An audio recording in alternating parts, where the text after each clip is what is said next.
Ja, jetzt gibt's doch mal wieder ein Update, abseits meines inzwischen üblichen Rhythmus von einem Jahr, in dem ich inzwischen meine Transitionsupdates mache, weil es einfach in der Zwischenzeit nicht viel zu erzählen gibt.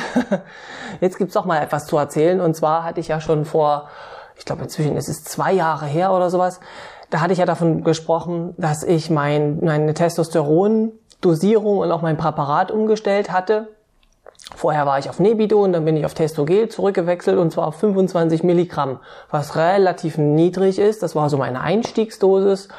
Wie es dazu gekommen ist, hatte ich in einem extra Video erzählt. Das verlinke ich euch hier oben rechts in der Infoleiste. Einfach mal, habe ich das alles erzählt. Und damit bin ich auch ganz gut klargekommen. Also wieder erwarten war das schon eine relativ niedrige Dosierung, aber das ging schon ganz gut, so weit. Nur jetzt vor einigen Wochen habe ich dann doch schon gemerkt, ach naja, die Nebenwirkungen der niedrigen Dosierung haben sich bemerkbar gemacht. Allen voran, das fand ich am schlimmsten, die Fettumverteilung hat langsam so im Hüftbereich wieder kurvige Züge angenommen, was ich nicht ganz so toll fand. Dann die Stimme, an der habe ich es auch gemerkt, die war wieder nach unten, relativ beschränkt, ich kam nicht mehr so runter, wie gesperrt, und naja, halt insgesamt hat sich der Stimmenumfang wieder mehr nach oben verschoben, könnt ihr euch denken. Und auch, ja genau, auch der Bartwuchs, insbesondere der Oberlippenbart, der hat wieder, ich weiß nicht, der hat eher wieder auf Sparflamme geschaltet, würde ich sagen, was ich auch nicht so toll fand. Deswegen bin ich dann doch mal wieder zu meinem Hausarzt gegangen. Ach so, und andere haben mir noch beschrieben, das kann ich jetzt aber schlecht sagen, weil für mich sieht es jetzt immer noch genauso aus wie vorher. Meine Gesichtszüge haben sich angeblich wieder etwas mehr so in den androgynen Bereich, also so etwas weniger männlich, aber auch nicht richtig weiblich, so im Zwischenbereich eingependelt.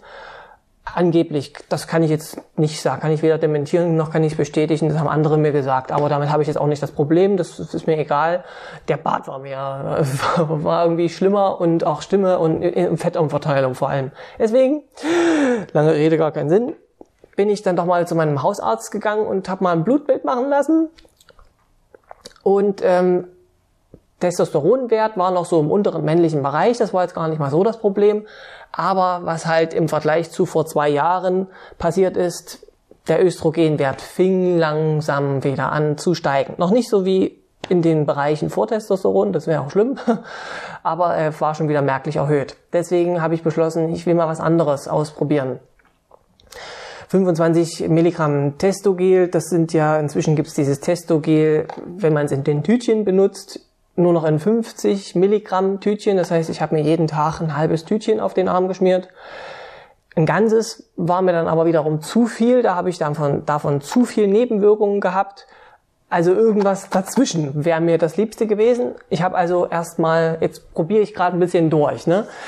Einmal habe ich hier zum Testen bekommen, einmal das nennt sich auch Testogel, ist aber nicht von, wie heißt du? Von Dr. Kade, sondern das ist von der Einhorn-Apotheke Hamburg-Altona und sieht so aus. Es sieht ein bisschen self-made und so ein bisschen, oh Gott, ist das überhaupt seriös? Ist das seriös? Kann man da Rezepte einlösen? Und die Antwort ist ja, das ist seriös. Das ist tatsächlich ein eigens hergestelltes Produkt. Das wird dort angerührt und in diese Pumpspender reingefüllt. Und wird halt nicht in Tütchen abgefüllt, sondern eben wie so eine Handcreme, wupp, und dann hat man da so einen Schub auf der Hand und kann das verteilen. Von der Trägermasse ist es halt auch nicht auf Alkoholbasis, wie das Testogel von Dr. Kade, was ich gerade gezeigt habe, sondern das ist auf, was steht hier, Liposomenbasis. Ich nehme an, ihr wisst jetzt voll, was damit gemeint ist. Es fühlt sich von der Konsistenz auch ein bisschen anders an. Das andere Testogel von Dr. Kade fühlt sich mehr an wie Haargel oder sowas. Sieht auch aus wie Haargel, so komplett transparent, so eine matschige, Zeug halt, was man sich dann irgendwo hinschmiert. Und das hier sieht mehr aus wie Creme. Und das fühlt sich auch an wie Creme. Das bleibt auch etwas länger auf der Haut. Das Testogel auf Alkoholbasis, das verdampft gefühltermaßen. Ist also schnell weg, hinterlässt dann aber auch so weiße Ränder, habe ich bemerkt. Das ist bei dem hier nicht so. Das bleibt länger auf der Haut, zieht dann aber auch ein wie eine Creme. Also fühlt sich insgesamt mehr cremig an.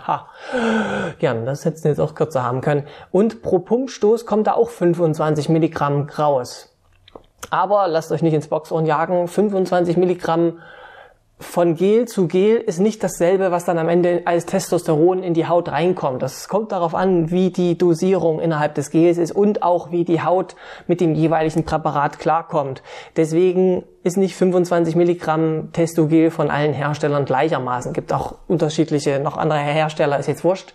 Jedenfalls ist das tatsächlich, obwohl dieselbe Menge an Volumen bei rumkommt, war das erstmal für mich eine Dosiserhöhung. Erhöhung. Ich habe jetzt gerade nicht das Wort höher falsch gesteigert. Nein, habe ich nicht. Jedenfalls habe ich jetzt schon gemerkt, ich nehme das jetzt seit 5 Wochen. Es ist auch fast alle. Also es hält vielleicht noch 1-2 Wochen, wenn ich Glück habe. Das war's dann auch. Es ist also wirklich nur zum Ausprobieren. Und da merke ich schon, ich merke auf jeden Fall schon was. Das ist schon mal das Erste, das ist gut. Und zwar, was ich sofort gemerkt habe, ist, dass meine Stimme wieder etwas mehr Volumen hat, etwas mehr nach unten geht. Das war mir auch, das hat sich auch zwischendurch komisch und falsch angehört und angefühlt. Dann der Bartwuchs, oh ja, der Oberlippenbartwuchs, der ist jetzt wieder, also der ist nicht mehr auf Sparflamme, sondern der hat jetzt wieder etwas mehr Action. Das finde ich auch gut. Ja, genau, Haare. Irgendwas Negatives muss es doch auch haben, oder? Ja, genau. Also ich habe wieder etwas mehr Haarausfall, aber das bewegt sich auch noch im Rahmen, würde ich sagen. Also es ist deutlich merkbarer oder fühlbarer als vorher, aber davor war ich ja auch unterdosiert. Also, ja, mehr ist es auf jeden Fall, aber es ist jetzt nicht dramatisch. Ich würde es nicht dramatisch bezeichnen. Und weitere Effekte habe ich nicht, weil es sind jetzt nur 5 Wochen. Das klingt viel, aber es ist es eigentlich nicht. Nicht für ein Hormonpräparat.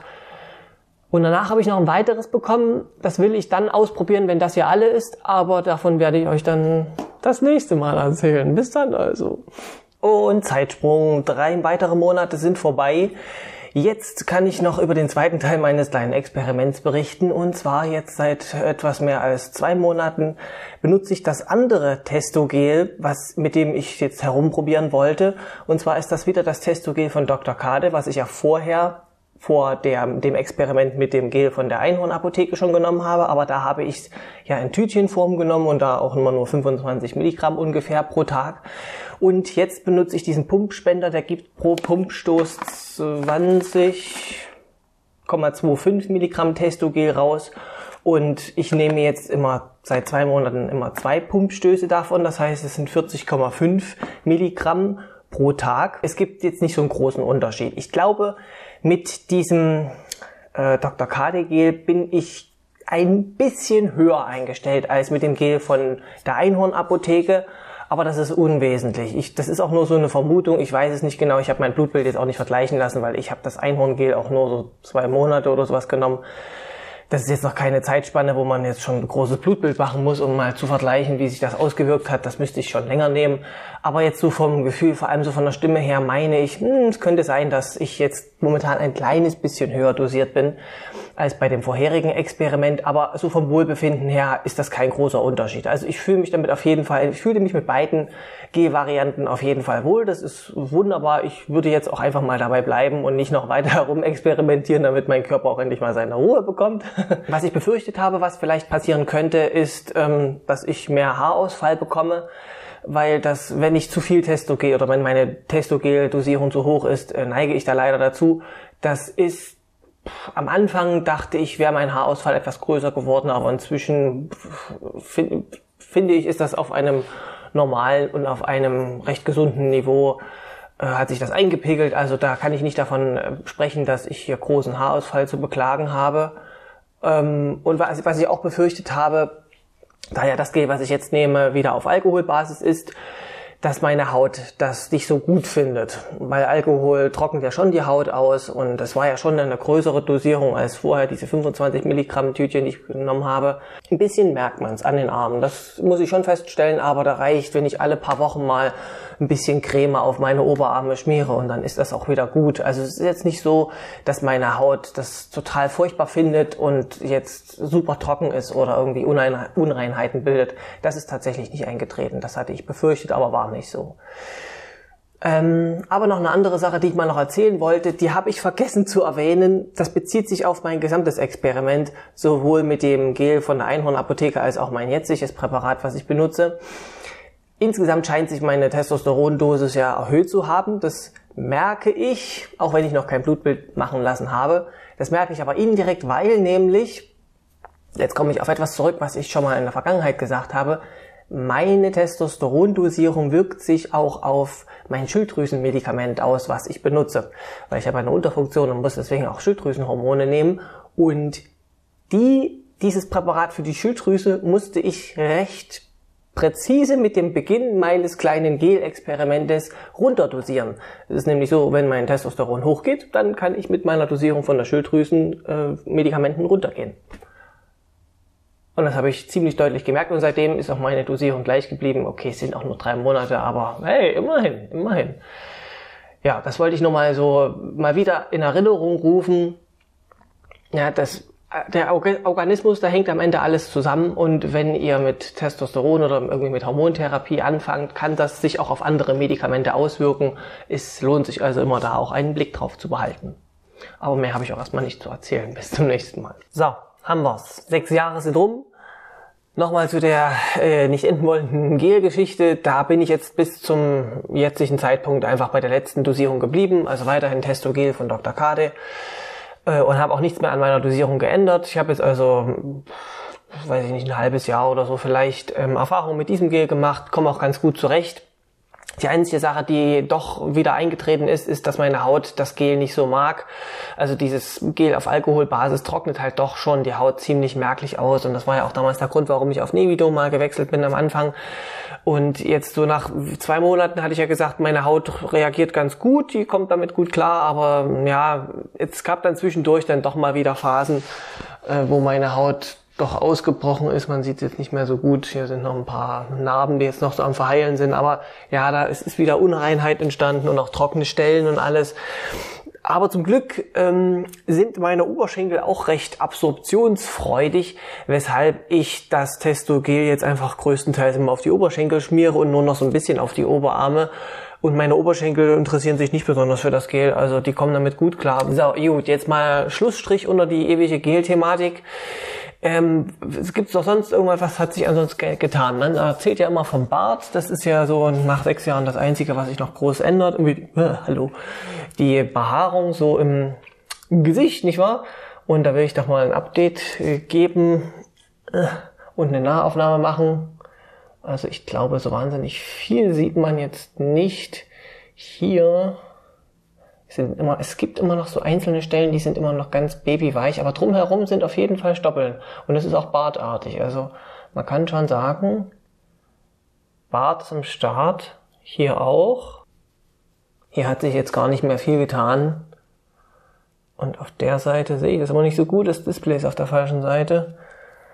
Hier ist auch auf der Wange auf jeden Fall, da sind überall Haare.